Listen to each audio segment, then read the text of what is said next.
La Sociedad Dominica de Medios de Comunicación, Sodomco, presenta A Pensar Más con Rosa María Palacios.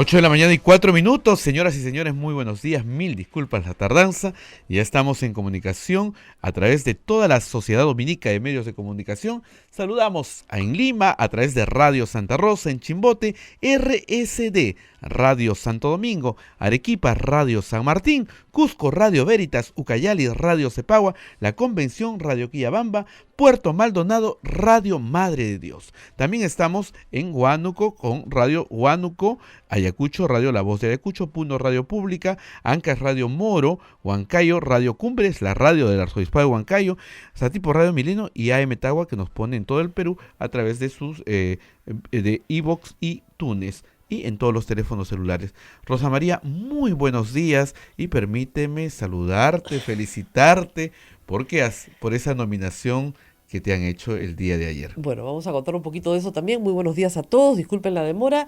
Para los que nos están escuchando en el carro, hay un accidente en la avenida Arequipa con Javier Prado. Te estaba señalando la imagen en la pantalla, pero no la veías, que ha causado 4 heridos. El accidente parece serio.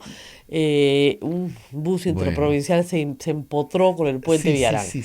Y claro, nos han desviado y por eso nos hemos demorado unos minutos más, pero sí decirles a todos que eviten la zona por ahora, hasta que puedan mover el bus, que el bypass está en este momento obstruido.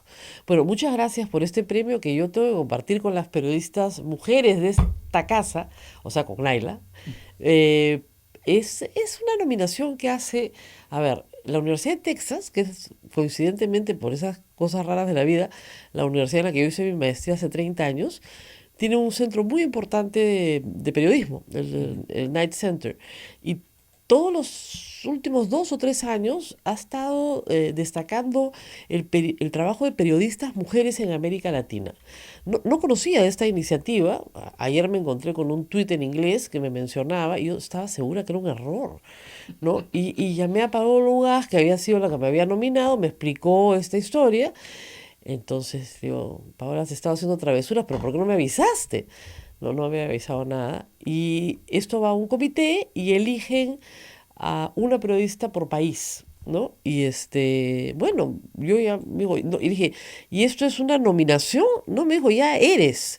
Bueno. Entonces el año pasado chequeé, hay unas 12 periodistas, entre las cuales se encuentra Paola Ugaz, por cierto, por su investigación sobre los abusos sexuales en el Sodalicium. Y hay periodistas de toda América Latina. No hay ninguna ceremonia, creo que el próximo año, en abril, hay algo en Texas, pero es así, ¿no? Entonces, bueno, ya después cuando me enteré un poquito, le agradecí porque no iba a pasar por malcriada. Y quiero agradecer, por supuesto, a la gente de la República, a las mujeres acá en Radio Santa Rosa y en toda la red Sodomco que nos escuchan en todo el país, a la hermana Pamela, que me ha mandado muchos saludos desde Radio Madre de Dios, y por cierto, a todas mis colegas en la República y en la Universidad Católica, que es donde yo trabajo, ¿no? Y que si he sobrevivido todos estos años ha sido porque soy una exilada y me han acogido en un convento y en una universidad, ¿no? Esto es como que muy siglo XVIII, pero acá estoy. Y bueno, tenemos que comentar muchas cosas. Está con nosotros en un momentito, empezamos con el doctor Julio Arbizú, para tratar de explicarles la parte legal de lo que han visto ayer, que yo presumo, por lo que he ido leyendo, que es sumamente confusa para la mayoría de la audiencia. Pero yo quería empezar por hablar un poquito del chat de la botica, porque creo que es lo que más me ha impresionado de ayer. Tal vez por la formación profesional, una audiencia prisión preventiva no me parece pues tan impresionante, pero el chat de la botica, lo que ha publicado ayer Idela Reporteros completo, que ya sabemos, porque ya lo ha dicho así el fiscal, es información proporcionada por Rolando Reategui, denota, digamos, un comportamiento sectario que yo no he visto ni en las investigaciones de sectas religiosas, fanáticas. Miren, es un comportamiento comparable con el de Sendero Luminoso en cuanto al comportamiento sectario. Es decir, hay un culto a la personalidad del líder que es omnipotente, todo lo sabe y todo lo controla y está en todo momento, en todo lugar, y controla hasta los movimientos físicos de los integrantes de la organización. Jefa, ¿aplaudimos? Sí. De pie. Aplausos protocolares. Ayer Perú 21 hizo, y fue interesante, una edición en video del momento en que es elegido Daniel Salaverry y lo fue concatenando con los minutos exactos del chat. Ahora, Daniel, que saluda a Vitocho. Entonces Daniel baja y saluda a Vitocho. Entonces, lo que tú estás viendo ahí es un ejército de autómatas. Pero, como les digo, ni en las peores sectas de lavado de cerebro yo he visto una conducta semejante. Lo que quiere decir es que tenemos un grupo de congresistas, y estos eran los de la cúpula, digamos, los elegidos, los que estaban felices de estar ahí, a los que les daban la bienvenida, y que debían demostrar con su lenguaje y acciones lealtad absoluta a la líder. Entonces, si la líder decía no aplaudan, no aplaudían. De pie, protocolares. Me ha encantado ese aplauso protocolar. Debe ser así. Tres. Nada más. Y tú ves a la gente para allá, hace así. Nada más. No griten fuerza popular. Griten, ganó la democracia. Y tú escuchas, ganó la democracia. De verdad, es como para una película de terror. ¿Qué entenderá, no sé, Leila Chihuán o la señora Aramayo, ¿no? Por caviar. ¡Caviares! ¡Malditos caviares! O sea, están obligados a decir, ¡malditos! ¡Caviares! ¡Lo vamos a matar! ¡Traidor! Es, además, como suele suceder en las sectas, es un mundo dual, lo que he explicado ahora en la mañana en el Twitter. Es un mundo dual, es un universo dual, donde no hay matices, no hay grises, no. O es blanco o es negro. O eres amigo o eres enemigo. O eres nuestro o eres terruco, caviar, traidor, desgraciado, mentiroso, ladrón, mientes. O sea, es una cosa enloquecida. ¿Cómo puedes dialogar con estas personas si primero no pasan por una terapia de desprogramación? O sea, normalmente en este tipo de sectas, cuando tú logras rescatar personas, las llevas a una terapia de desprogramación. Estas personas en los últimos 2 años no han hecho otra cosa más que ser programados sistemáticamente para responder a estos estímulos, ¿no? Tú has sido elegido para estar acá en el Olimpo de los dioses, donde Zeus es Keiko Fujimori y Pierre Figari es una especie de ayudante de Dios que te dice cómo pensar en este pensamiento dual. San Martín es enemigo histórico. Hay que aniquilarlo. No podemos perder esta oportunidad. No nos dejemos arrinconar, dice Rosa María Bartra. Si no, ¿no es cierto? Estamos luchando por nuestra sobrevivencia, ¿no? Chávarri es nuestro. Chávarri es amigo. San Martín es enemigo. Gorriti y Sánchez, el binomio odiador. Nos odian, todos nos odian. O nos quieren o nos odian. O sea, no hay indiferencia. En su esquema mental la indiferencia no existe. No existen matices. O sea, eso les digo, dentro de la Iglesia Católica, cuando una organización comienza a asumir esas características, es inmediatamente separada, porque es sectaria. No hay pensamiento crítico, no hay nadie que le diga, mire, señora Fujimori, la verdad es que me parece que deberíamos dar una calurosa bienvenida al presidente, o, ¿sabe qué, presidente? Mejor no aplausos, ¿ah? Ya, por último, claro. yo creo que no voy a participar. ¡No! No hay ninguna posibilidad de independencia, de autonomía, de pensamiento crítico, de razonamiento, ninguna, no se admite. Tienes que matar, chancar, fulminar, destruir, esos son los verbos.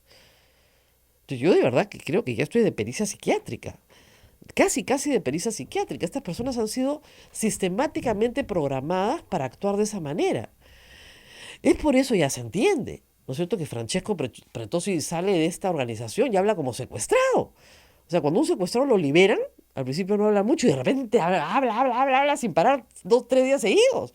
Porque claro, o sea, ha estado constreñido en sus libertades fundamentales. Entonces, no se puede decir que Keiko Fujimori no tenía conocimiento de esto o de aquello, si controlaba los movimientos físicos de su bancada, físicos. O sea, no le pedían permiso para ir al baño, supongo, porque, bueno, no hemos visto los chats completos, pero de repente le deben pedir. No ahí se entiende por qué el baño de mujeres en el Congreso, el baño de las parlamentarias era una zona liberada, porque era un lugar donde podían expresar sus sentimientos, sus emociones, sin temor a ser fiscalizadas. Pero habían sus comisarios también, sus comisarias que entraban y las voceras, ordena ella, al ataque, ¿no? Entonces, es una cosa bien enloquecida. Yo nunca he visto ninguna organización política funcionar con esas características, nunca en mi vida. Ahora, hay que tener reflexión también por parte nuestra, porque estas personas no llegaron al poder solas, llegaron con el voto popular. O sea, el pueblo los puso ahí. Hoy día el rechazo a Keiko Fujimori en una encuesta de Datum sigue siendo terrible, está en 11% de aprobación, el 80 y tantos por ciento condena su conducta, el 76% cree que es culpable, o sea, ya la condenó y ya la mandó a la cárcel. Pero Rosa María, ¿no se da cuenta ayer la actitud de la señora Fujimori al salir de la sala sí, penal? victoriosa. Se ha destruido todo, pero esa actitud cae mal a la gente. No solamente cae mal, sino que nadie está le en dice nada. no solamente cae mal, está en un universo paralelo. Claro. Le han dicho seguramente sus abogados, Diga actitud eso, sí. triunfadora. Entonces sale, sí, hemos ganado. Yo tenía una productora muy divertida, una reportera, que cuando iba mal en el rating decía, nosotros hartos de triunfar. ¿No? Esa era la actitud, hartos de triunfar. Entonces nos reíamos mucho con hartos de triunfar, pero claro, es una estrategia de sobrevivencia mental. Es decir, me están matando, pero bueno, ¿cómo? Pues, me ha ido regio. ¿Cómo te digo? Estupendo. Oye, pero no, me ha ido maravilloso. Y como te digo, ya esto es un problema casi psiquiátrico. Casi psiquiátrico. O sea, tú no puedes entender la conducta colectiva de estas personas. Otros elementos interesantes ayer también, además de del chat de la botica que vamos a poder seguir analizando seguramente durante meses sobre cómo se coacta la libertad de personas individuales. Y yo me imagino que cuando tengan una terapia de desprogramación mental más adelante nos podrán contar sus experiencias. Es más, yo creo que en algún momento, si se les imputa crímenes, van a decir que estaban programados en un lado del cerebro. Esa va a ser su única salida, la psiquiátrica. No, no, señor juez, yo estaba programado, a mí se me había dado una serie de estímulos, ¿no es cierto?, perversos, para que yo acepte sin contradecir cualquier indicación que se me daba. Puede ser una defensa. Yo, si fuera abogado de estas personas en el futuro, estaría pensando efectivamente que había una estrategia de dominación mental. Exactamente. Estamos ya con el doctor Julio Arbizu, que se está riendo de lo que digo, pero es que yo no me imagino otra estrategia, digamos, más eficaz para poder probar. No era yo, señor. O sea, era yo, claro, pero yo estaba absolutamente condicionado. Casos como el de Maritza García generan terror, ¿no es cierto? Y casos de éxito, entre comillas, como el de las voceras, que son premiadas, elegidas, genera pertenencia.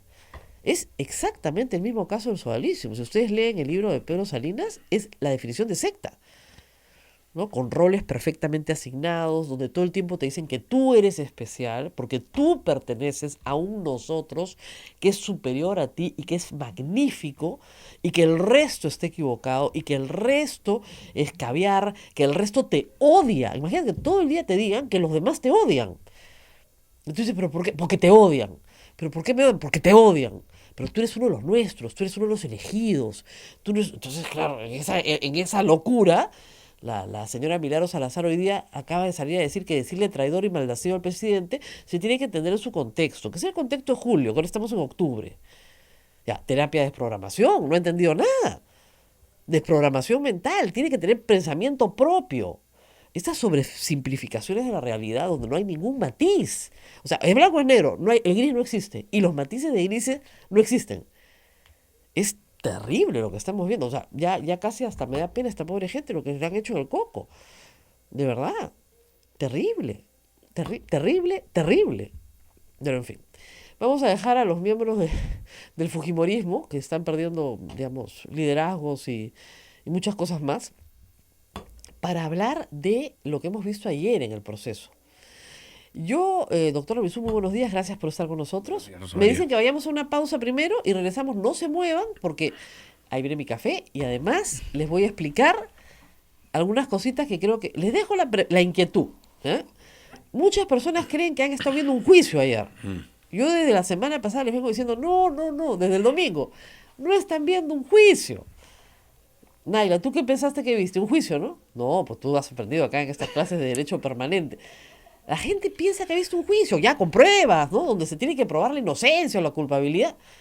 Y eso no es lo que está pasando. Cuando regresamos se los explicamos bien bonito. Ya volvemos.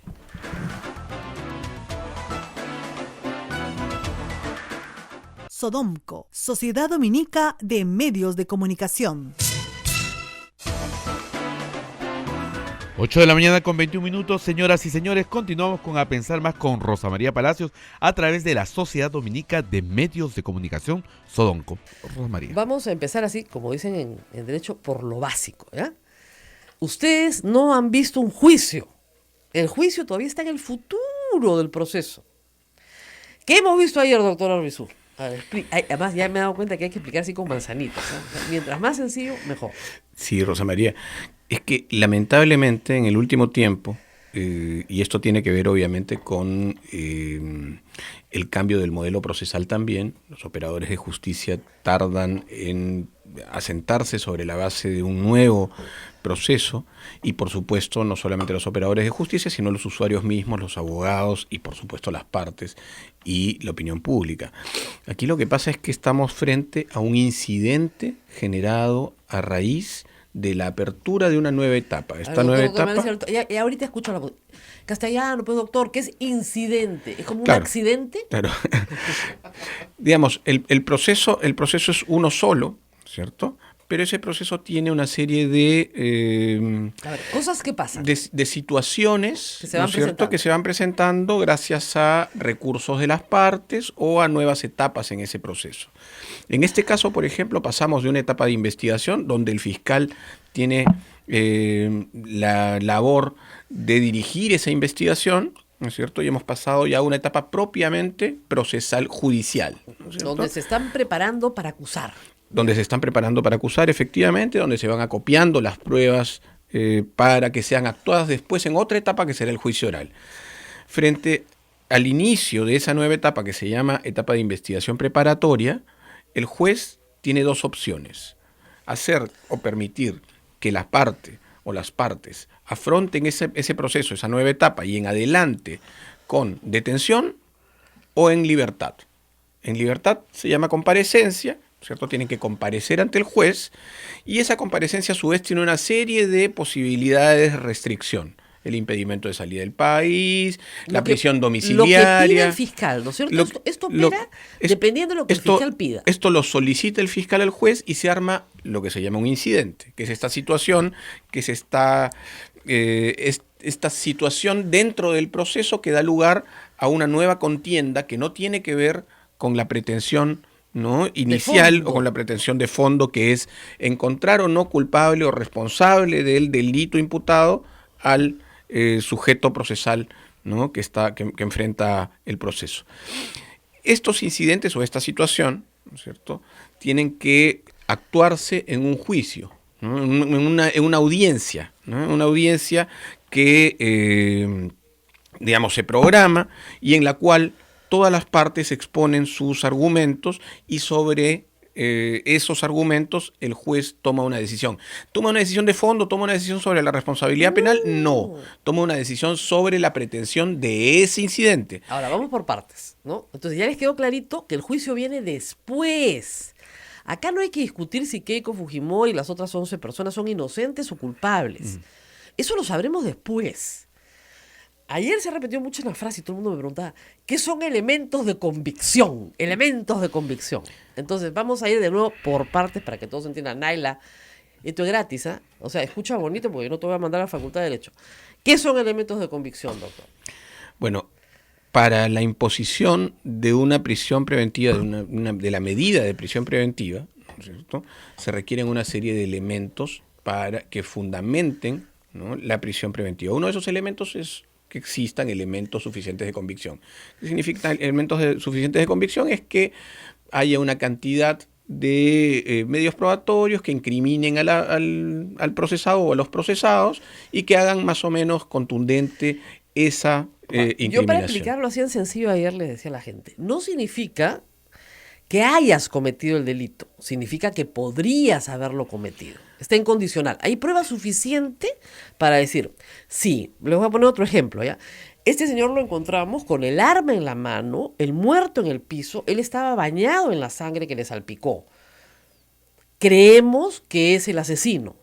Ahora, no sabemos si es el asesino porque tenemos que ir a una serie de pruebas, los peritajes de balística, realmente el arma era otra, etcétera. Exacto. Eso se verá en el juicio, pero por su ubicación creemos que puede haber cometido el crimen. En este momento se requiere un nivel de certeza medio, ¿no es cierto? Al momento de la sentencia, si es que va a haber una condena, se requiere certeza plena. Absoluta. ¿No O sea, cierto? así es, cuando se condena es más allá de toda duda, como dicen en inglés, beyond reasonable doubt. O sea, no hay duda de que esto ha sido así. Si hay duda, no te pueden condenar. Más allá de todo. En este momento no te están condenando, solamente están diciendo, mira, hemos encontrado una plata, esa plata la hemos encontrado partida en 25 partes, han usado a 48 personas para subdividirla nuevamente. Esa es la forma en la que operan los lavadores de activos. Ese es un modus operandi del lavado de activos. El gran problema, Rosa María, es que, de lo visto ayer, no pude ver todo el incidente que estaba trabajando, pero digamos, lo que pude ver es que es a una abogada de Keiko Fujimori tratando de contradecir los argumentos del fiscal, pero de fondo. Es decir, ella sí sosteniendo que no hay convicción plena. No la hay. No la tiene que haber. ¿Elementos suficientes de convicción? Sí los hay. Ella ha ido y ha hecho esta vez, ha adelantado sus argumentos, los argumentos que tendrá que repetir en los alegatos finales. Al final del juicio oral. Cuando tenga que convencer al juez de que no existe responsabilidad penal y de que su convicción no puede ser la de que su patrocinada es responsable del delito. Ahí que se le veremos imputa. el tema que yo les he venido explicando todos estos días, si tienes conocimiento o no tienes conocimiento, si puedes presumir, si no puedes presumir. Eso se ve en el juicio. Y ahí hay Ahora, una discusión. acá hay una discusión que vamos a entrar después, pero el segundo elemento para detención preventiva, porque miren, para que haya detención preventiva, y esto lo venimos explicando desde la época en que usted era procurador y antes, cuando era procuradorcito, o sea, cuando era de los calichines ahí en la Procuraduría Anticorrupción contra Montesinos, para que haya detención preventiva tienen que haber elementos concurrentes, o sea, varias cosas tienen que pasar. Así es. ¿Ya? Una es que, sí, está en el lugar de los hechos, tiene una conducta que podría, ¿no es cierto?, considerarse como autor del delito, ¿no? O partícipe, o sea, muy bien.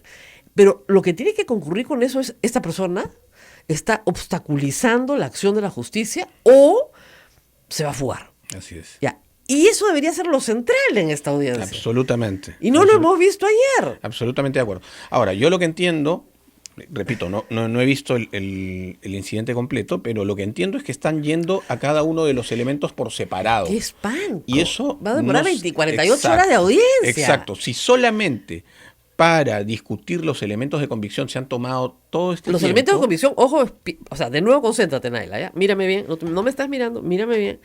Primero, elemento de convicción de que el delito se ha cometido por la persona. Así es. ¿Ya? No con certeza, pero podemos ubicarla ahí. Ya. Eso es lo único que han hecho ayer. Solamente. Y solo ha contestado una abogada. Faltan 10 más. Sí, tendrán que discutir ahora el pronóstico de pena superior a 4 años, la proporcionalidad, claro, el todo lo que dices tú del riesgo procesal. Así es. No, y de ahí el riesgo procesal, que es lo más importante. Es decir, a ver, y ahí sí, yo pensé que el fiscal ya estaba adelantando cuando saca el chat de la botica. Yo no sabía si lo iba a usar o no, claro, lo tenía que usar y ya ha puesto más sobre la parrilla. ¿Saben qué pasa? Que esto es como si tú armaras tu parrilla, ¿no es cierto? Pusieras toda la carne encima y no has prendido el fuego. No hay nada, no hay brasa, no hay nada. ¿Ya? Shh, haces así y no hay nada abajo, ¿no? Como si pusieras la carne en la sartén y no has prendido la hornilla. Entonces, ese es un poco lo que yo estoy viendo ahorita. Ahora, por supuesto, cuesta trabajo, yo entiendo la labor del fiscal, cuesta trabajo separar estos elementos, ¿no es cierto?, en aquellos que son suficientes para probar los elementos de convicción y aquellos que prueban eventualmente el riesgo procesal. Porque, me pareció muy desordenado, ¿sabes? Sí. Muy desordenado. Sí. En las dos partes, ¿ah? Tanto la de la fiscalía como la respuesta de la defensa. No sé si esta metodología de separar cada una de los elementos que sustenten eventualmente una prisión preventiva es la más adecuada, porque esto supone esto que está pasando, es decir, esos elementos, por ejemplo, la presentación de esos chats, pueden dar lugar, sí, a sustentar eventualmente ciertos elementos de convicción, pero en rigor lo que prueban son es el poder de Keiko Fujimori y de los miembros, los líderes de esta organización. Lo que prueba el chat, que me parece a mí muy interesante, es el despliegue de poder político, ¿no es cierto?, a través de una organización no criminal, sino yo diría autómata, ¿no? Que está dispuesta, una especie de ejército de robots, que está dispuesta a hacer lo que le manden, ¿no es cierto? Sí. Lo que le manden, sin duda ni murmuraciones. Pero o sea, no hay ese grado de obediencia, pero ni en los institutos armados, ¿ah? O sea, es una cosa que yo nunca he visto en mi vida. Hay algo más específico incluso, ¿no? Porque tiene que ver directamente con la actitud que toman estas personas, incluida Keiko Fujimori, respecto del propio fiscal del caso. Hay que matarlo, es decir, hay que chancarlo, entonces... Si eso no corresponde a la posibilidad de perturbación de la actividad probatoria o no supone un peligro procesal evidente, flagrante... Ahora, la actitud de los abogados de la defensa, hay que decirlo. Mire, a mí me enseñaron en la Católica, de repente, no sé, yo no litigo, ¿no? Pero no te trompeas ni con el fiscal ni con el juez, porque pierdes. O sea, tú tienes que persuadirlo, no agredirlo. Entonces ahí le decían, tu esposa trabaja en el Ministerio de Economía, en medio de la audiencia. Entonces decía, perdón, ¿no? El juez no es imparcial, ¿no? Ay, mamita, estos están perdidos de entrada. A ver, adelantemos algo para que la gente se entretenga. ¿Usted cree que le dan la prisión preventiva? Conociendo al juez, los antecedentes, el contexto y todo, ¿no? Yo creo que en circunstancias normales y conociendo además al juez Concepción Carhuancho, que es digamos, bastante proclive a dictar prisión preventiva, yo creo que sí. Yo creo que el 99% la mete en presa, o sea, no hay discusión. Sí. Hay mucha gente que ayer me dice, pero le ha ido bien. No, ella dice que le ha ido bien. Claro. No le ha ido bien, le ha ido pésimo. Claro. O sea, sus abogados están trompeando con todos antes siquiera de escuchar. Entonces, y como usted dice, o sea, el abogado ha comenzado a discutir la culpabilidad o la inocencia. Sí, yo creo que están trabajando erróneamente con estándares de condena en medio de un incidente de prisión preventiva. Porque hay una cámara. Yo creo que es también una defensa política, ¿no? O sea, hay una cámara, entonces quieren decir desde el primer minuto es inocente. Ahora, ha sido interesante también ayer, que yo creo yo humildemente que en ese punto de probar que hay, digamos, una conducta parecida a la de un lavador de activos, y yo no creo que lo sea, y ahí iremos al tema de fondo después, en ese extremo el fiscal ha tenido éxito. En donde yo pensaba que no iba a tener éxito hasta el sábado, domingo que he escrito, es en probar la perturbación o riesgo procesal. Lamentablemente para Keiko, en la madrugada del sábado se ha conocido que lo iban a chancar, exterminar, matar. Entonces, yo creo que ese ha sido... Eso es fundamental. Fundamental. Eso es fundamental. Recordemos cuáles fueron los argumentos tanto del fiscal para su requerimiento y del juez para dictar la detención preliminar preventiva, que es la que se dicta en el marco todavía de una investigación preliminar, ¿no es cierto? La que solicitó el fiscal en el marco de la investigación preliminar. Los argumentos fueron los argumentos de riesgo procesal, que puede, a su vez, esto también hay que decirlo, el riesgo procesal se expresa en dos posibilidades, que es el riesgo de fuga o el peligro de perturbación de la actividad probatoria. ¿No es cierto? Ahí sustentó ese peligro o ese riesgo procesal, entre otras cosas, en los contactos de Keiko Fujimori en el extranjero, el poder, sí lo dijo, sobre el Poder Judicial y el sistema de administración de justicia a través de lo que supimos por la difusión de los audios, de los cuellos blancos del Callao. Pero fue muy ligero, ¿no? O sea, tiene contactos en el extranjero, no trabaja, su casa es alquilada. Sí. Se podía pensar que había una debilidad en los argumentos que probaban o que querían fundamentar ese riesgo procesal. Si, a pesar de eso, el juez ordenó la detención preventiva. Pero la sala revirtió, ¿no? La detención preliminar. La sala declaró nulo. Dijo, vuelva usted a fundamentar. Sí, okay. Sí, pero digamos, en este momento estamos ante los mismos actores. El fiscal y el juez son exactamente los mismos. Y las partes también. ¿No es cierto? Casi y las partes también. Bueno, si eso ocurrió con ese estándar de, claro, con ese nivel de argumentos, hoy que hay elementos contundentes que pueden afianzar mucho más la certeza respecto del riesgo procesal, por ejemplo, el chat de la botica es un elemento absolutamente contundente que prueba la posibilidad de elusión de acción de la justicia o de perturbación de la prueba, sin duda. Y el otro es el de los testigos protegidos. Y el otro, exacto, ahí va a ir. Que señalan, perdón, temo por mi vida, sí, mi familia está en riesgo. Entonces, el fiscal dice, perdón, acá los testigos protegidos señalan que su vida está en riesgo.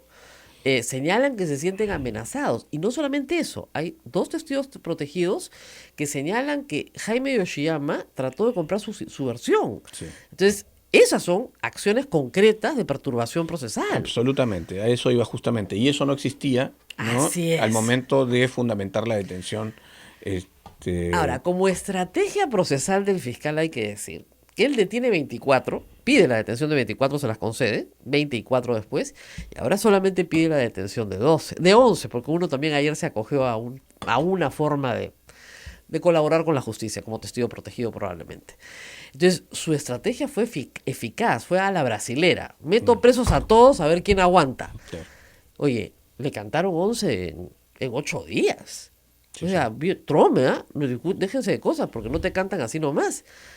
Entonces, con esa información, ahora sí puede probar el riesgo procesal. Absolutamente. Absolutamente. Yo creo que efectivamente hay mayor contundencia esta vez. Ha sido explícito el fiscal en sostener que existen una serie de elementos que prueban el riesgo procesal, y creo que esto tendría que ser analizado correctamente por el juez y dictarse la prisión preventiva esta vez. Vamos a ir a la pausa. Yo sé que ustedes me estarán diciendo, oiga, pues si usted lo ha explicado pues en 15 minutos acá con el doctor, ¿por qué la audiencia dura 16 horas?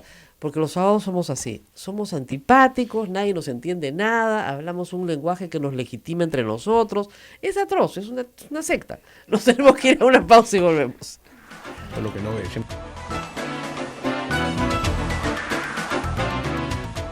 Sodomco, Sociedad Dominica de Medios de Comunicación.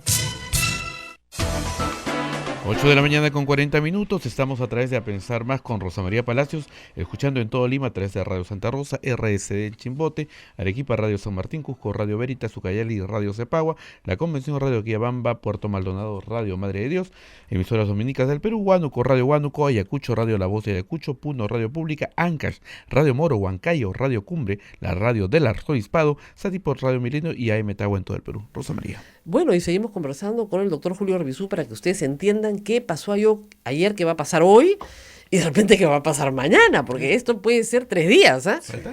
Como fiesta patronal. Sí, es probable. ¿Por qué? Porque si la metodología es que cada una de las cosas que tienes que probar, que son 3, tienes que probar elementos de convicción suficientes. 2, la segunda es la más fácil, ¿no? Que la pena es mayor a 4 años, la probable es el pena. pronóstico. El pronóstico de pena es mayor a 4 años. Eso ya cae por su propio peso, porque la abogado de activos tiene más de 4 años.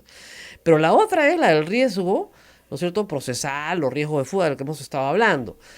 Ahora, mucha gente cree que el derecho es blanco o negro. Entonces yo opino algo y llaman y dicen, pero el otro doctor ha opinado otra cosa. O, ¿por qué dice eso la abogada de Keiko Fujimori? Porque la está defendiendo, pues mamita, esa es su chamba. No va a decir, señor fiscal, sus argumentos me han deslumbrado. Estoy absolutamente rendida a sus pies y Keiko Fujimori, mi patrocinada, tiene que irse a la cárcel. No va a decir eso, pues. En ese momento la botan de la chamba in situ. ¿Te das cuenta? No es su trabajo cantarle alabanzas al señor fiscal. Tendría que tener un manejo espectacular de escena para hacer una cosa así. No lo es, ¿ok? Entonces, ¿por qué no hay blanco y negro en el derecho? No, bueno, esa es una parte esencial para entender el derecho, es saber que se basa básicamente en la interpretación de la norma. La interpretación de la norma pues, es absolutamente subjetiva, tiene además una serie de enfoques distintos, ¿no es cierto? Pero además se ejerce respecto de la norma una interpretación personal. Duncan Kennedy, que es un jurista norteamericano, decía que la interpretación de la norma, incluso por el juez, no está exenta de las características sociales que tiene el sujeto, es decir, incluso ideológicas, ¿no? Entonces, además, miren, con un mismo texto, que puede durar 100 años y el texto es el mismo, las interpretaciones sobre ese texto pueden ser variadísimas a lo largo de 100 años. Absolutamente, ¿no? ¿No? Entonces, claro, porque la sociedad cambia. Así y con es. el mismo texto puede construir Así argumentaciones contrarias. Si no, digamos, no se establecerían precedentes contradictorios. No podrías cambiar Así es. lo ya juzgado. Así es. ¿No? Y siempre hay un grado de subjetividad. Ahora, hay ciertos márgenes los cuales no te puedes salir, porque se convierte en prevaricato, que Por es supuesto. fallar contra el texto expreso de la ley. Pero dentro de ciertos márgenes, por ejemplo, para mí, que las hijas de Ollantaytamala hagan un curso de inglés, ¿no es cierto?, no significa peligro de fuga. Así es. Pero para el juez sí. Pobres niñas, pero en fin, el juez interpretó que sacar a sus niñas del país, eso ya era peligro de fuga. Si yo fuera juez, pediría pues que me enseñen los pasajes de los padres comprados, ¿no? O sea, la valoración de los elementos varía muchísimo dependiendo de cada ser humano que tiene delante de sí la evaluación. Es una evaluación, finalmente, ¿no? Siempre es una evaluación, y en tanto evaluación y en tanto, claro, dentro de esos márgenes que establece precisamente la ley o la Constitución, puede pues haber un sinnúmero de interpretaciones, ¿no? Entonces, claro, nunca el derecho es blanco-negro, nunca se sabe de antemano. Lo que se sabe es cómo va a discurrir un proceso. Exacto. ¿No es Uno le cierto? Lo que advierte se sabe cuáles son las garantías del, y el abogado, del y el proceso. abogado le advierte al cliente eso. Estos son los posibles escenarios. Así Te es. puede pasar esto, te puede pasar esto, te puede pasar esto otro. No te puedo decir cuántos años te van a dar. Así es. Tendría que meterme dentro de la cabeza del juez y eso O es si imposible. van a declararte inocente o culpable. O sea, Exactamente. uno no puede ofrecer Claro. al cliente absoluta certeza de su Del resultado. Del resultado, ¿no? Así es. Y eso puede confundir mucho a nuestro público. Ahora, vamos al tipo penal de lavado de activos. Y esto ya es para el juicio, no es para ahora, pero sí sirve para que ustedes entiendan. La forma en la que está redactada el tipo penal en el Perú y la forma en la que lo ha interpretado la Corte Suprema, felizmente corrigiendo una interpretación de César Sí. Inostroza que fue desastrosa, Sí. donde prácticamente César Inostroza pedía que para lavado de activo tú probaras el delito fuente, Sí. lo cual es absurdo, ¿no es cierto? No se puede. O sea, primero probabas el narcotráfico y de ahí probabas el lavado. Sí. Entonces, obviamente por lavado no iba a Y nadie. no solamente eso, sino que elevaba los estándares incluso para la investigación. Es decir, Claro. en la investigación ya tenía que haber identificación del delito Fuente. precedente, sí, del delito fuente, cuando esto contradecía absolutamente la evolución del tipo penal de Claro, lavado de activos. normalmente tú descubres, digamos, los activos primero, Así es. el desbalance patrimonial, y de ahí comienza la investigación y que te lleva para atrás, Así es. ¿no? Y hacia el futuro también, porque puede ser un delito en progreso, ¿no? Está ahí. Pero bueno, la redacción de nuestro ordenamiento penal dice claramente que la persona tiene que presumir o conocer, lo que es un grado más alto todavía de conocimiento, el origen de este activo ilícito. No necesariamente tiene que conocer cómo se llama el delito, pero dice, esto viene de cohecho, de narcotráfico, de sicariato, de lo que fuera. Este está metido en algo feo, malo, y me está dando esta plata para que yo se la custodie o se la transforme. Y ese es el problema más grave, y eso lo han dicho ayer en la defensa, el fiscal ha esgrimido un argumento que me pareció a mí muy flojo, que él dice y señala que Keiko Fujimori sí sabía en el 2011 que esta es una organización criminal, Odebrecht, porque había votado a favor, ¿no es cierto?, de no encontrar la responsabilidad en un informe de una comisión investigadora en el año 2008. Y como el 30 de octubre del 2008 ya votó a favor de no encontrar responsabilidad en un informe de una comisión investigadora del Congreso, ella sabía que eran delincuentes. Pero si votó a favor, si hubiera votado en contra, ¿no es cierto? Yo confío en que ese no sea su argumento central. Bueno, no tenía más, ¿ah? Al momento no de... mostró más, no tenía por qué mostrar No, más. no, es que ese es el tema.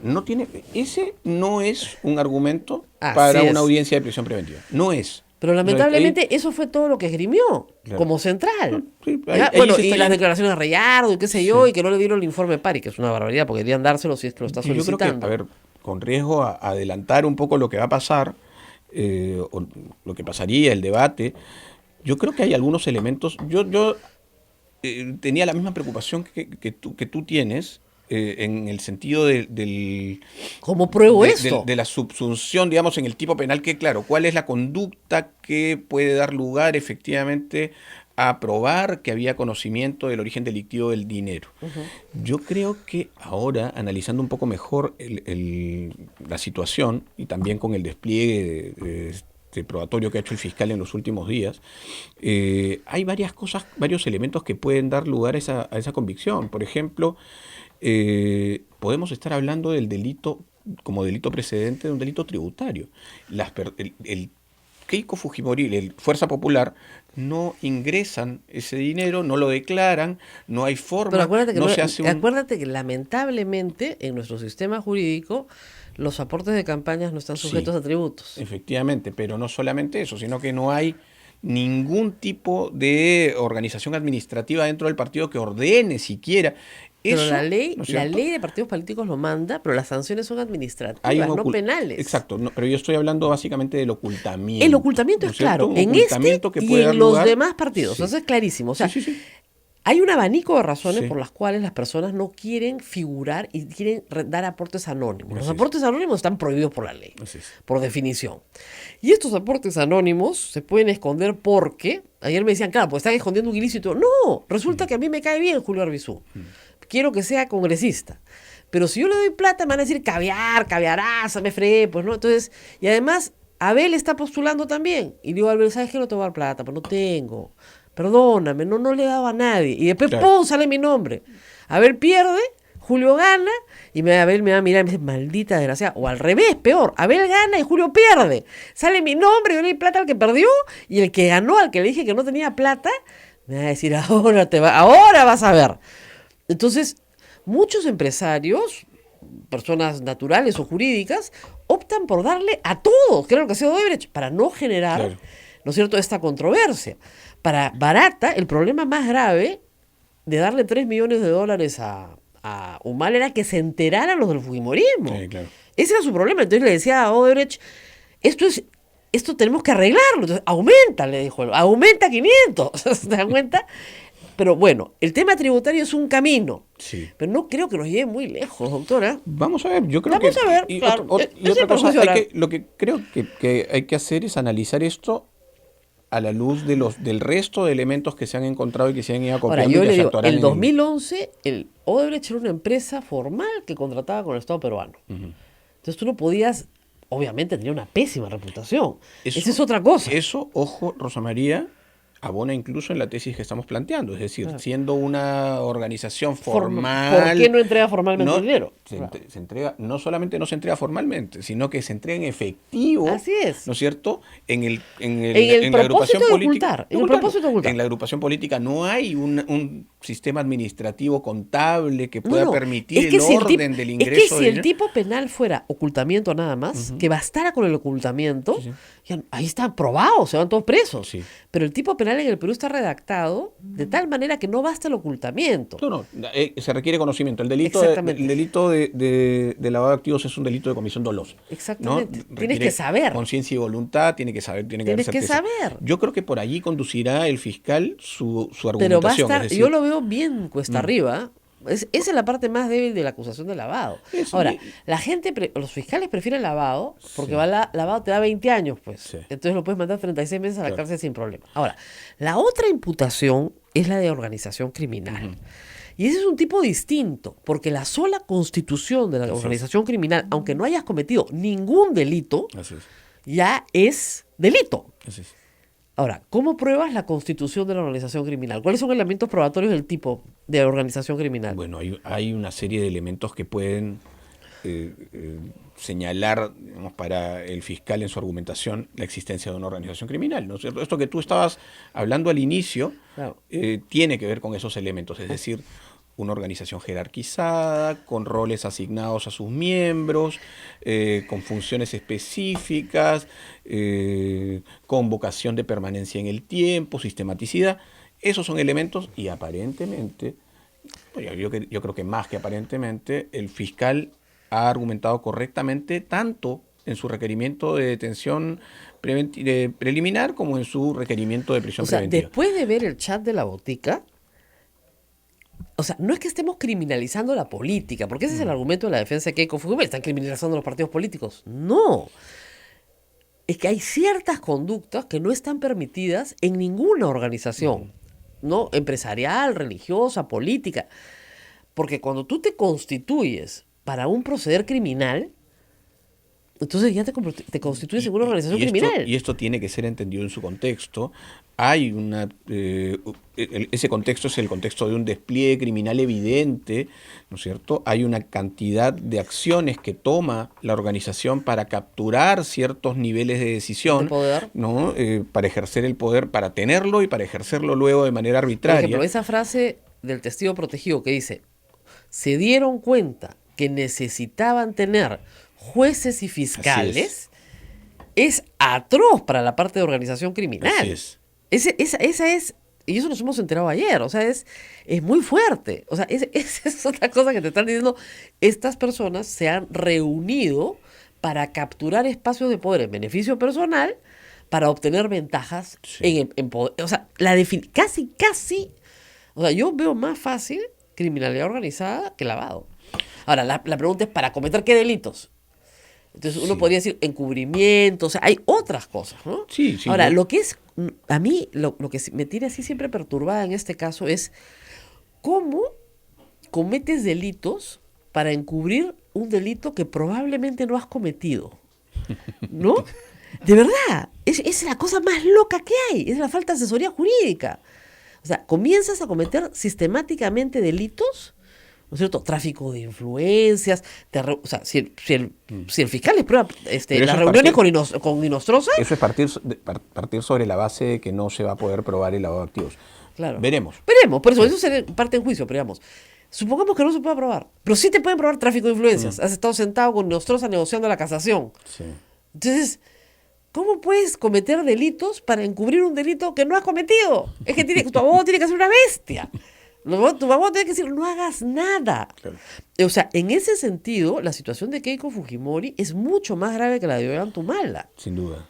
Y fíjense, ustedes todos aplaudieron como locos cuando metieron preso a Ollanta-Humala, pero la situación de Keiko Fujimori, por los actos posteriores, es mucho más grave que la de Ollanta-Humala. No, creo a Ollanta-Humala creo que sí lo acusaron de organización criminal, pero... Lo conversamos alguna vez, ¿no? Yo creo que antes de que entremos en esta etapa nueva de este escenario judicial, decíamos, claro, solamente van presos por ahora, de manera preventiva, quienes no tuvieron la visión de poder tener gente dentro del sistema de administración de justicia. O sea, quienes no ejercieron el suficiente poder sobre estas personas que luego iban a decidir sobre su suerte en eventuales procesos judiciales o en investigaciones preliminares. García y Keiko Fujimori. Sin embargo, hoy Keiko viene atravesando este momento aciago, ¿no es cierto? Creo yo, por la contundencia de la revelación de los actos. Buena cuenta tiene que ver con esto, la revelación de los audios de los NMA. Exactamente. Muchísimo, ¿no es muchísimo. cierto? Porque eso la gente confunde todo. y dice, no hay nada, no tiene nada que ver. Sí, tiene que ver. Claro, porque lo que prueba eso, aunque usted no lo crea que me está escuchando, es que había una relación entre Inostroza, ¿no es cierto?, y actores del fujimorismo para discutir el tema de la casación. Y esto que ya lo sabíamos, ¿no es cierto?, o que lo intuíamos, o que sospechábamos, la señora K, ahora que lo sabemos de manera absolutamente... más certera, ¿no? Más certera, y yo creo que eso va en contra de las pretensiones de libertad de la señora Keiko Fujimori. Pausa, nos piden pausa, regresamos. Sodomco, Sociedad Dominica de Medios de Comunicación. Bien, continuamos con el último segmento de A Pensar Más con Rosa María Palacios a través de la Sociedad Dominica de Medios de Comunicación. Rosa María, hay muchas preguntas. Bueno, arráncate, a ver, que acá el doctor comienza a contestarlas todas. Bien, Doris nos pregunta si el cómplice tiene la misma pena que el autor. El código establece efectivamente que el cómplice responde con la pena del autor, ¿no? Ahora, eso dependerá de si es cómplice primario o secundario. Pero si es cómplice secundario, no. Pero si es cómplice primario, para que se entienda, el cómplice primario es sin cuya participación no se hubiera podido cometer el delito, ¿no es cierto? Ese sujeto responde con la pena del autor. Claro, digamos, imaginen un robo, ¿ya? El chofer, el campana y el que asalta, todos tienen la misma pena. Pero si llegan a la casa de alguien que les da comida, refugio, ¿no es cierto? Ese es un cómplice, ya no es primario, es un cómplice accesorio para la comisión del delito y no va a tener la misma pena, Así es. ¿no? Moisés nos dice, ¿creen que el fiscal está haciendo lo necesario para argumentar el peligro procesal y darle prisión preventiva? Es que todavía no empezó con el peligro Ese es el procesal. lío, pues la gente no entiende, esa parte todavía no empieza. Sí. Ha dado un montón de elementos, ¿ah? Pero todavía no empieza en serio. Y los ha dado porque, como yo decía al inicio, los elementos que sustentan la prisión preventiva están todos concatenados. Claro. Es decir, los elementos de convicción son también elementos que van a probar el riesgo procesal en su momento. Pero en rigor, la metodología que ha dispuesto el juez Concepción Carhuancho para esta audiencia es ir por cada uno de los elementos que sustentan o que eventualmente sustentarían esa prisión preventiva. No sé si eso es lo más correcto en términos de, primero, la dilación de la audiencia y segundo, el orden de la audiencia. ¿Qué más? ¿Qué más preguntas hay?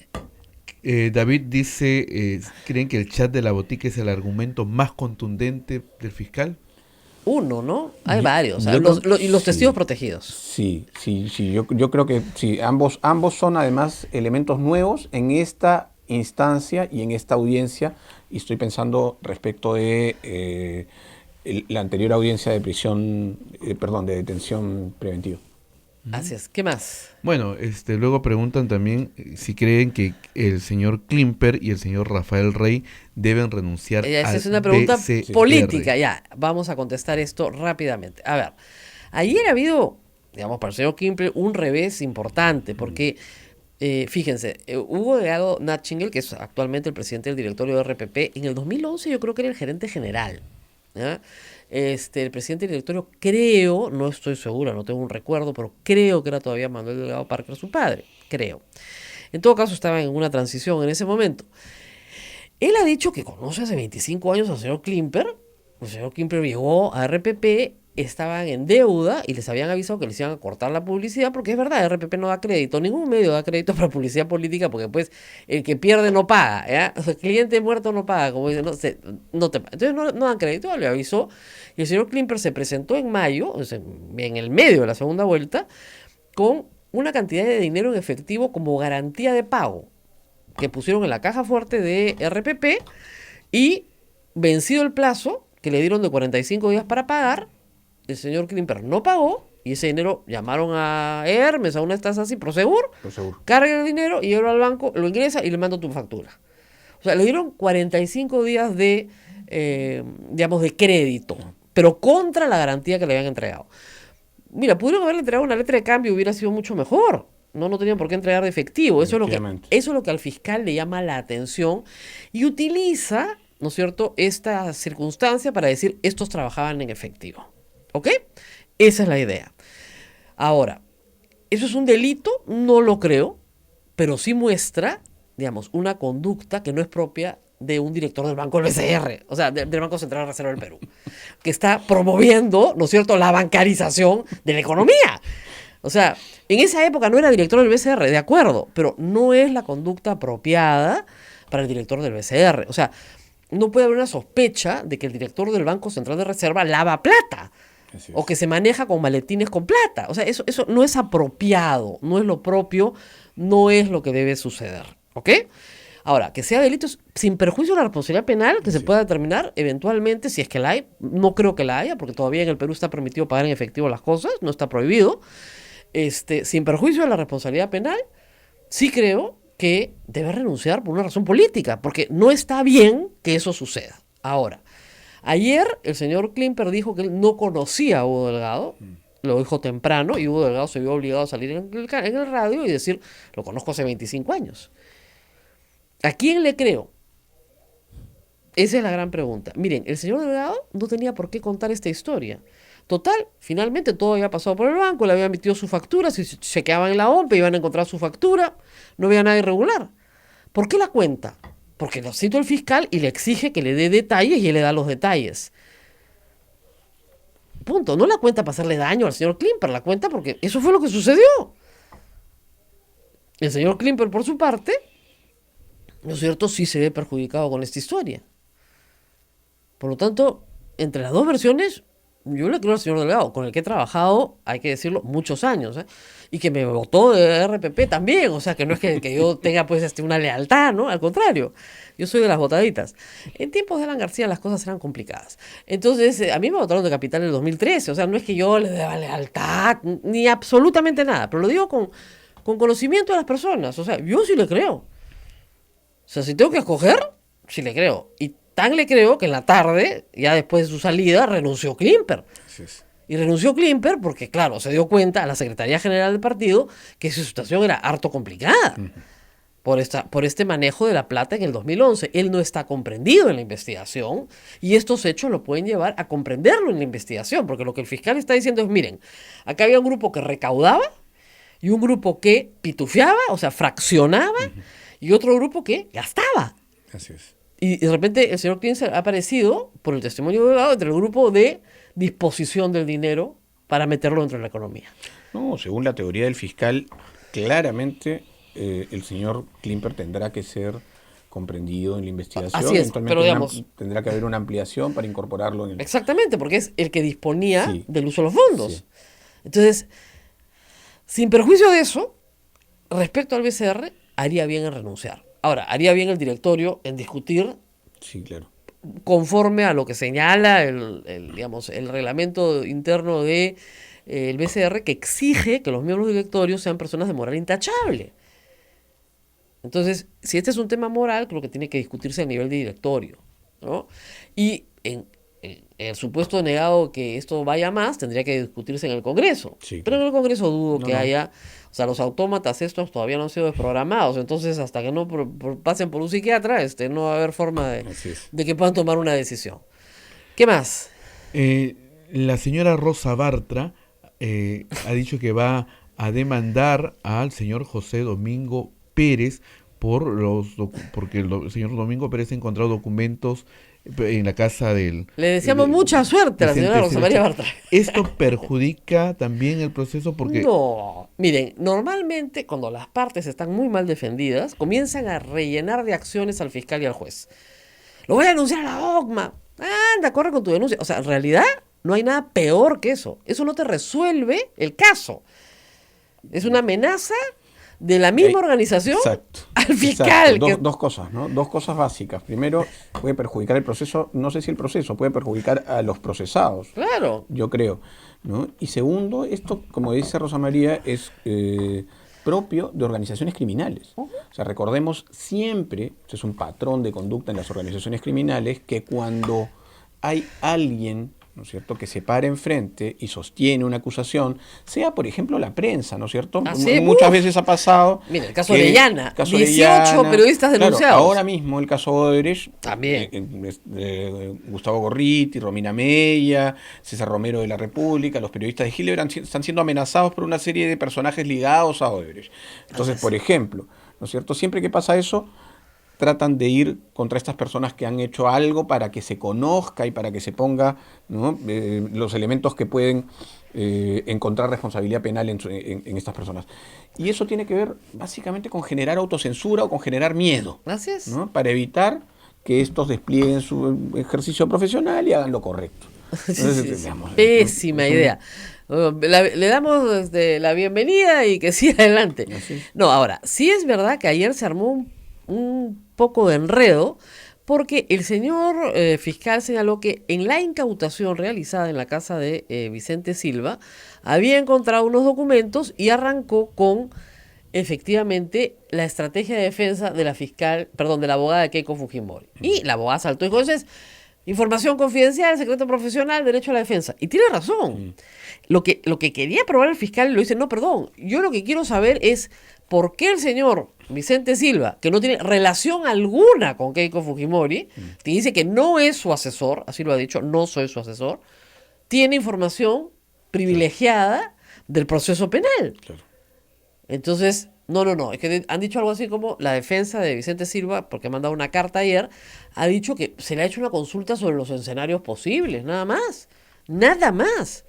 Y en el caso de Rosa Bartra, se encuentran en su posesión documentos del mismo tenor que los que están manejando, digo del mismo tenor, no digo que sean, porque no nos consta, no se ha hecho un peritaje, del mismo tenor de los que se están manejando en la Comisión Lavallato. Sí. ¿No? Y lo que dice el fiscal es, bueno, de repente el señor pues, tiene mucho interés en las cosas públicas, ¿no? Pero ¿por qué tiene toda esta documentación sobre el caso Lavallato en su poder? Pregunta, si es que no tiene ninguna relación con Fuerza Popular ni con Keiko Fujimori. Claro. Simplemente se plantea de nuevo, no como una indicación de la culpabilidad, sino como una indicación de su relación con los demás imputados, que es lo que está tratando de probar. Veremos cómo va eso, además, en términos de probar la pertenencia a la organización criminal. Exactamente. ¿Cierto? O sea, no se ha probado nada todavía. Lo que se está discutiendo acá es, bueno, este señor dice, yo no tengo ninguna relación con esta persona, nunca las he visto, no sé quiénes son. Claro. Yo en el 2011 estaba en otro sitio, haciendo otras cosas, no sé. Ya, muy bien, pero oiga, usted sí está participando. Y además, ¿por qué? Porque hay un testigo protegido que los indica como una persona de confianza absoluta de Keiko Fujimori que participa en la dirección de la organización. Claro. Entonces, no estamos hablando solo del caso del lavado del 2011, sino de la organización delictiva. La organización delictiva. Ese es el problema. A él se le imputa por pertenencia a la organización directiva, no por lavado. Y eso no es lo que están diciendo sus abogados. ¿Qué más? Bien, Alcor nos dice cuántos fujimoristas más aguantarán o habrá más disidencia. No, yo creo que va a haber disidencia masiva, pero digamos, tienen que pasar por un proceso de, choque, de shock, ¿no? Es decir, ¡ay! ¿En qué me he metido? Y, digamos, todas estas personas, igual pasó en el año 2000, tienen familia, que deben estar sentados mirando y dicen, por favor, salte de eso, esto va a acabar mal. ¿No era así el 2011? El caso de Rolando Reate es sintomático. Me dice, yo no renuncio al partido. Eso me parece divertidísimo. ¡Que me voten! Otra cosa, ¿no? Rosa María, estaba pensando en la evolución de la teoría sobre organizaciones criminales, ¿cierto? Hay una serie de elementos nuevos que han, por ejemplo, generado que el proceso o los procedimientos de colaboración eficaz cambien. Uh-huh. Antes, en el pasado, no era posible que un cabecilla pudiese ahora sí, entregar información a cambio de beneficios procesales o de pena. Cambió la ley. ¿Por qué cambió la ley? Básicamente porque ya no estamos hablando de una sola organización criminal, sino de estructuras criminales. Hay varias organizaciones que no necesariamente tienen los mismos fines, pero que en algún momento se cruzan, se interrelacionan, tienen eso. Entonces hay que atender también a lo que va a pasar con los otros procesos. Claro. El señor Inostroza Pariachi, por ejemplo, derrotado como va a estar en España y retornado al país, seguramente podrá acogerse también a la colaboración eficaz y dar detalles de su relación. Ahí todo depende de los delitos que le imputen en el cuadernillo de extradición. Sin duda. Porque ahí acotas la posibilidad de acusarlo por nuevos delitos, porque tienes que volver a España a ampliar el cuadernillo. Todo va a depender de eso, eso es muy importante. Yo creo que se ha ido ahí para que le acoten la acusación. Pero sí tiene mucho que ofrecer a la Fiscalía. Que tiene que ofrecer. Y hablábamos de Inostroza, pero puede ser cualquier otro sujeto. Ahora me decían cualquier otra organización. Ayer me decían en Twitter, o sea que si todos hablan, todos salen libres. No, así no funciona. Acá es el que canta primero gana. No. O sea, el que toca la campana, así como cancionísima, ¿eh? O sea, ese gana. El que viene atrás ya no tiene nada que contar. Claro. Entonces, sí, porque la colaboración se basa sobre dos fundamentos, ¿no es cierto?, que es veracidad, pero también oportunidad. Así es. Si la declaración llega después, cuando la Fiscalía ya tiene los elementos, no tiene oportunidad y por tanto ¿sabes qué? Muchas gracias, papito, pasa nomás, porque ya tengo todo lo que me estás contando. Por eso creo yo que ha sido muy eficaz la medida de detención preliminar, desde el punto de vista de la probanza, porque el fiscal ha obtenido todos los testigos protegidos que ha querido para esta etapa. Porque, como les digo, o sea, detuvo a 24 y ahora están pidiendo detención preventiva para 11. Lo cual indica que dice la organización tiene 48. Pero me interesa que estos 11. Nosotros ya no me interesan porque me están dando lo que yo necesito. Claro. Entonces, nos tenemos que ir. Keiko puede salir a la audiencia y decir, sí, soy culpable. Sí puede, ¿eh? Todo lo que dice el fiscal es absolutamente cierto. Señor fiscal, yo quiero acogerme a la colaboración eficaz con usted. Por favor, pido audiencia para narrarle con lujo de detalles. Y si el señor juez me quiere meter presa un par de meses, yo no tengo ningún problema. Adelante. pucha, que sería recontra audaz, pero sería buenísimo, con lo cual nos ahorra todo este martirio, pero no lo van a hacer porque son necios, pues. Bueno, nos tenemos que ir, Rosa María. nos tenemos que ir. Muchísimas gracias. Agradecen mucho por la clase de Derecho al Aire. Muy bueno, el doctor Albizu, muy bueno, explica despacito, sin palabras raras, no ha dicho ni un latinazgo, todo bien bonito, de verdad, bien fácil. ¿Ah? Bueno. Bien, y antes de irnos, permíteme saludar a uno de nuestros asistentes, ¿quién está? a Robildo. ¿Está de santo? Sí, está de cumpleaños. Tremendo día para celebrar tu santo, caramba. Muy bien, nos vemos mañana. Hasta adiós. Mañana. Lo hemos hecho larguísimo, ¿eh? Sí.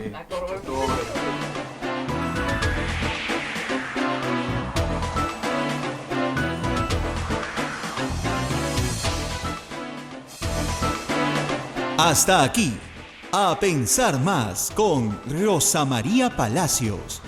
Este programa fue producido por la Sociedad Dominica de Medios de Comunicación, Sodomco.